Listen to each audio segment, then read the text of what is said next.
JB. I think JB might be the biggest interviewer that Bo's had to face yet as heavyweight champion. They look each other right in the eye. Well, we've got Oscar De La Hoya next. He's 7-0 as a pro, the Olympic champion. He is a very impressive young man in every way. I'd love to hear your impressions of his boxing ability.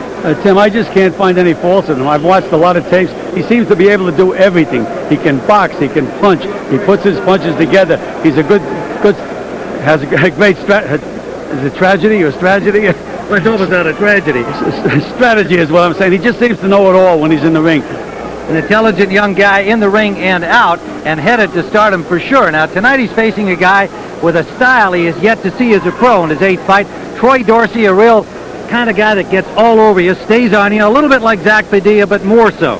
Yes, the true grit Dorsey. He's one of a kind, Tim. He's going to stay right in on top of De La Hoya. I think he's going to bring out the best in De La Hoya, though. Well, now, Troy Dorsey has another skill a lot of fans may not know about. Although he's former IBF featherweight boxing champion, he is still the world 128-pound kickboxing champion. He might be tempted to use that today. Tim, he may have to use that today. I don't think Dorsey's been taught to block a kick. That may be effective for Dorsey in the fight. I should say De La Hoya blocking a kick. One thing about De La Hoya, though, he's so hard to catch, he might have to be kicking him in the backside if he uses that weapon. Let's take a look at Troy Dorsey's record from Ring Magazine, the Bible of Boxing.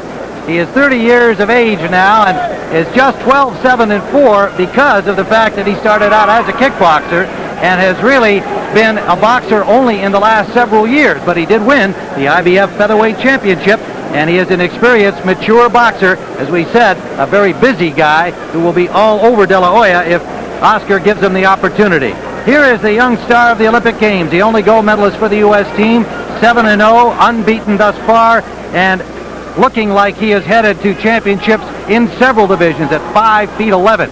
And his record from the Ring Magazine Bible of Boxing, as you saw, 7-0.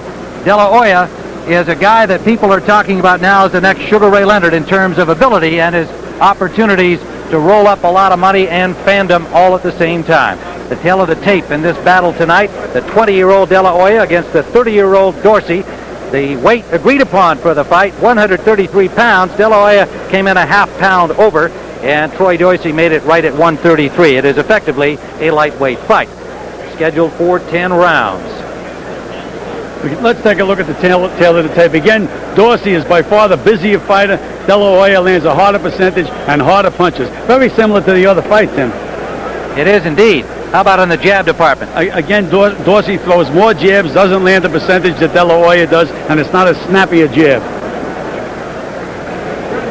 Well, these are Nevada rules with no title at stake here, but they are the same as the WBO rules in the last fight. The 3 knockdown rule, meaning 3 knockdowns in a round would end it. Count continues after the bell, except in the final round. Now let's go up to our ring announcer, Michael Buffer, for the pre-fight introductions. And now, ladies and gentlemen, from Top Rank Incorporated and Kentucky Fried Chicken, the boxing action continues. The officials assigned to judge this bout at ringside on a 10-point Mustang from the Nevada State Athletic Commission will be Bill Graham, Davey Pearl, and Lou Tabbitt. When the bell rings, the man in charge of the bout is Mitch Halpern.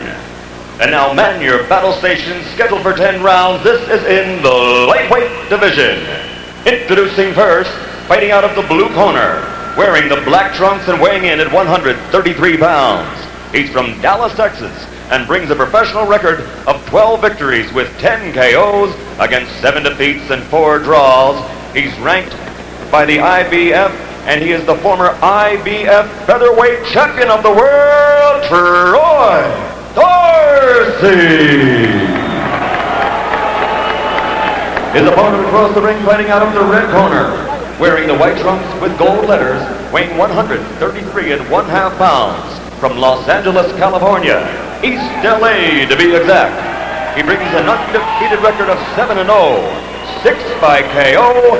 Ladies and gentlemen, he's the 1992 Olympic gold medal champion, the Golden Boy, Oscar De La Hoya.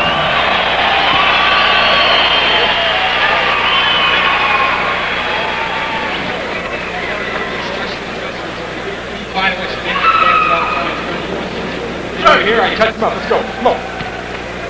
That's referee Mitch Halpern, who will work this 10-round fight. The judges are Bill Graham, Lou Tabbitt, and Davey Pearl. longtime referee, now acting as judge in this match here in the state of Nevada.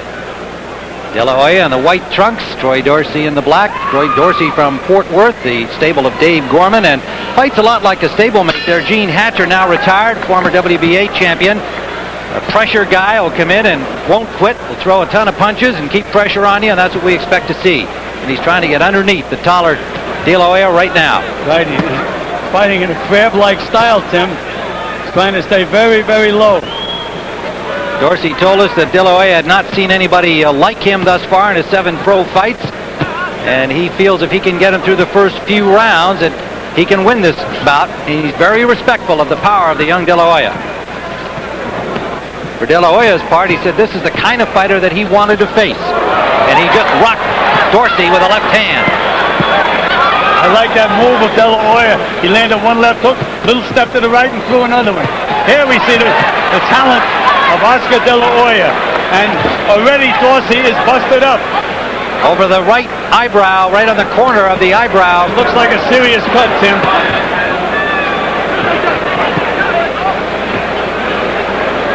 And that'll run into his eye and make it difficult for him early. And now you can see Dorsey's trying to pursue, but you can see De La Hoya side to side. Look at him spin off the ropes out into the middle. This is a kid, Tim, so far I can't find any fault with him at all. He seems to have it all. Hey, look at that move.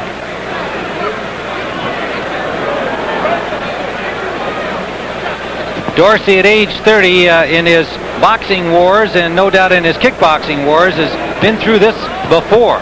It won't bother him except from a vision point of view, but he has been cut. Well, Tim, I'm surprised that the referee hasn't stopped the fight to at least take a look at the cut, because it is a serious cut.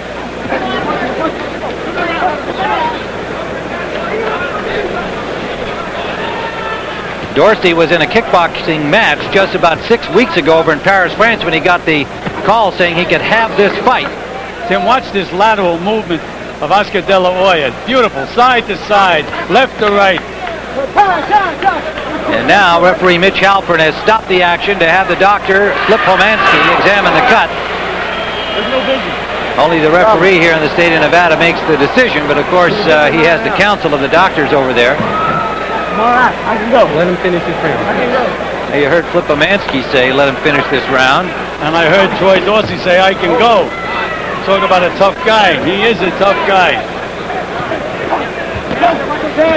Dorsey's lost his last 2 outings, but he is in shape, as we said, because he was in full training for a bout against a 148-pound kickboxer, a bout he lost in Paris. Another good left hook by De La Hoya. Look at those short combinations. Look at those punches. Dorsey trying to cover up and find a way to attack, now throwing punches.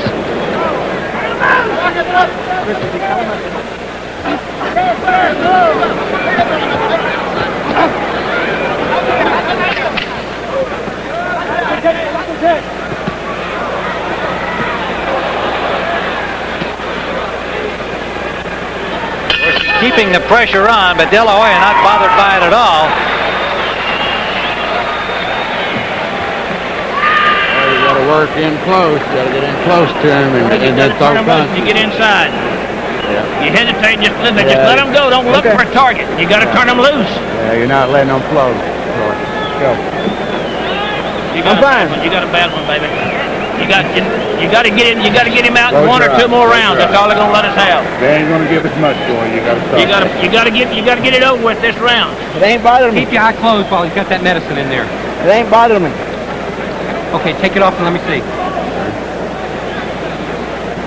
Tim, it shows you the punches landed. I didn't see Dorsey landing 26 punches in that round. Troy, you got to let your hands flow inside. Okay? Well, Dorsey's own corner telling him that it's a bad cut, and in fact, the referee Mitch Halpern is not going to let him come out for the 2nd round. And so it is all over. Oscar De La Hoya with a 2nd round stoppage, as the referee Mitch Halpern does not allow Dorsey to come out. His own corner was saying to Dorsey, if you can't knock him out in the next round or 2, they won't let us go any farther with this bad cut. So a tough break for Troy Dorsey, who was more than willing to continue. But Oscar De La Hoya was just going to be too much for this Let's take a look veteran at the punch. anyway. There's that left hook right on the right eye. And there's another straight right hand. Timmy threw so many accurate punches. I don't know which one was the one that really busted him up, but they were clean punches. Well, I think on that replay, just the way that Dorsey winced, it might well have been that left hand at the very beginning of that replay. But De La Hoya is now 8-0 in the pro ranks with an easier stoppage than even he might have expected against Troy Dorsey, who's very disappointed having not the opportunity to go back out for the second round because of the cut. Oscar De La Hoya from Los Angeles, California, showing just a sample of his wares here. One round of action at the Thomas & Mack Arena to move his pro record to 8-0 with 7 knockouts. And let's go up now to James Brown. All right, Tim, thank you very much. You know, as you mentioned, Tim Ryan, Oscar De La Hoya said this was a fight that he wanted. There were those who were a little concerned that maybe Oscar De La Hoya was taking on a bit too much by fighting a guy like Troy Dorsey, who at least will put a lot of pressure on him. But it was clear that Dorsey needed just a few more weapons in his battle with Oscar De La Hoya, namely the 2 weapons that were planted firmly on the canvas. So the march continues for the young man who is without a doubt destined for stardom. Not only does he look good, not only does he talk well, but he fights an awfully good game as well. So Oscar De La Hoya moves to 8-0 as he continues to move along. Says that he is absolutely not problemed at all by the fact that they're keeping a very aggressive fight schedule for him. Right now, let's head back down to our ring announcer for the official decision, Michael Buffer. Ladies and gentlemen, after suffering a very severe laceration to the right eye, Troy Dorsey was advised by the physician ringside, chief ringside physician Dr. Flipomansky, that he should no longer continue. The advice was passed on to referee Mitch Halpern, who had to call a halt to the bout. At the end of the first round, the winner by TKO, his record now 8-0, 7 KOs to his credit, the Golden Boy, Oscar De La Hoya. All right, so Oscar De La Hoya, very, very impressive. A 1-round decision. Boy, I tell you, Troy Dorsey, he came back over here, as Tim Ryan mentioned, just after being involved in a kickboxing a situation over in Paris, France 4 weeks ago. Perhaps he should have stayed over there. So standing by with the winner now to talk about why and how he executed the decision so quickly, Tim Ryan with De La Hoya. Thank you, James. Here's Oscar De La Hoya in his 8th professional fight, not getting much of a chance to show our large TVKO audience what he can really do because it only went 1 round, but it looked to us like it was a left hand. Do you remember what punch opened up the cut? Yes, it was a left uppercut who really did the damage. It was a terrible cut. I mean, Troy Dorsey wanted to continue, but it was just an ugly cut. It was very, very large over his eye. And, you know, I always say that opponents shouldn't really get hurt up in the ring, and but Troy Dorsey, I mean, he has a lot of heart, and I give him a lot of credit. Oscar, I saw you at the end of the round. You were kind of waving your arms in disgust in the direction of Dorsey. Were you upset at him or the fact that they weren't stopping it right then? I was upset that they wouldn't stop it because I saw that the cut was bleeding tremendously, and I saw that the cut was really affecting him in the fight. So, I mean, I was trying to make signs like, gosh, stop the fight, please stop the fight for his own sake, for his own good, And I'm just happy that nobody came out really, really hurt. Well, we did see a sample of your ability, Oscar, even though it was only 3 minutes worth. Here's a look back at the punch we think caused the cut. See if you agree. Yes, right here. I was throwing uppercuts because that's the one that really did it. That's that kind of just got him and opened it up. And he was a fighter who just came in, no defense, just was coming in with his head. And we were working on throwing uppercuts and trying to knock him out with an uppercut. So that's what we did, and it worked perfectly. Well, Gil Clancy was very impressed with your side-to-side movement, your accuracy of punching, and I think everybody agrees that you have a bright future ahead of you. Some of your people, and I think you yourself have said you'd like to talk about the possibility of 6 titles in 6 different weight divisions. Is that what you hope for? That's what I hope for, but right now we got to get that first one and take it one day at a time. We really can't rush things. I'm only 20 years of age, and we got a lot of time ahead of us, and I'm going to make it the best years of my life, and hopefully I can make history in boxing. A lot of people looking in out there may not be aware that you have other goals as well. You told us yesterday that you'd like to be an architect, and I'm sure a lot of fans are saying, hey, that's a great goal for any professional athlete to have, to do something other than just be a boxing champion. Most definitely. What I believe in is that my boxing career is not going to last very long. I might break a hand now, I might break an arm tomorrow, and what do I have that backs me up is only education. So I really gotta go back into my studies, go into college, and continue my degree in architecture, because that's something very, very important to myself. Well, good luck to you, Oscar. You're going to be fun to watch in the years ahead, and I know everybody's going to be following your career very closely, hoping maybe to see history made with 6 titles. Hopefully. Thank you very much. Oscar De La Hoya from Los Angeles, California. An impressive victory. It only took 3 minutes because of that cut to the very game, Troy Dorsey. But nonetheless, we saw a sample of those skills that we'll be seeing a lot more of in the years ahead from Oscar De La Hoya. Now let's go back up to our host, James Brown.